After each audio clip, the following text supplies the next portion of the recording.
junior কংগ্ৰেছৰ বিশাল সভা এই ইউডিএফৰ হিচাপে জনজাত ঢিং বিধায়ক আমিনুল ইছলামৰ নিজা পঞ্চায়ত তথা নিজা ৱাৰ্ডে খহনীয়া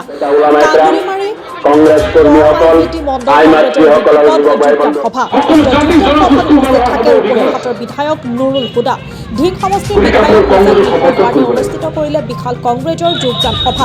এইবাৰ AITF দলৰ পৰা প্ৰায় 500ৰো অধিক কৰ্মীয়ে যোগদান কৰিলে কংগ্ৰেছ দলত সমষ্টি ডিলিমিটেশ্যন হোৱাৰ পিছত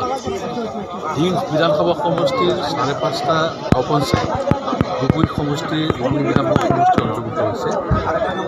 আৰু আজি প্ৰথম সভা মই ঢিং সমষ্টিৰ বিধায়কৰ যিটো ৱাৰ্ড গাঁও সেই গাঁৱতে কান্দুলিবাৰী পৰমাৱতী মণ্ডল কংগ্ৰেছৰ ব্যৱস্থাপনাত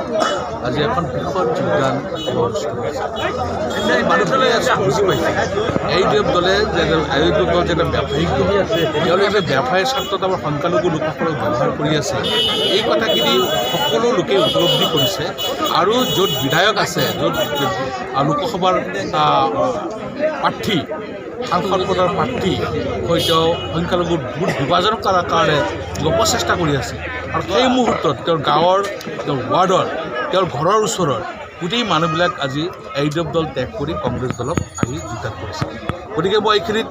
এই লোকসকলক সকলোকে মই ধন্যবাদ আৰু কৃতজ্ঞতা জ্ঞাপন কৰিছোঁ যে আমি AITF দলক নাইকিয়া কৰিবই লাগিব AITF দলক নাইকিয়া কৰিলেহে BJP দল অসমৰ পৰা যাব আৰু তেতিয়াহে আমাৰ শান্তি আহিব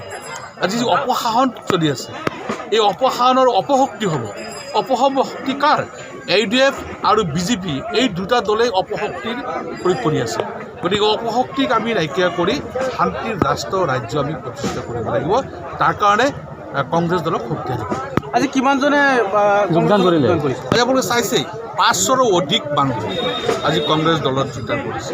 গতিকে মই সেইসকলক পুনৰবাৰ আপোনালোকৰ চেনেলৰ জৰিয়তে AITF দলত যিসকল যোগদান কৰিছে তেওঁলোকক কৃতজ্ঞতা প্ৰকাশ কৰিছোঁ নগাঁও লোকসভা সমষ্টিত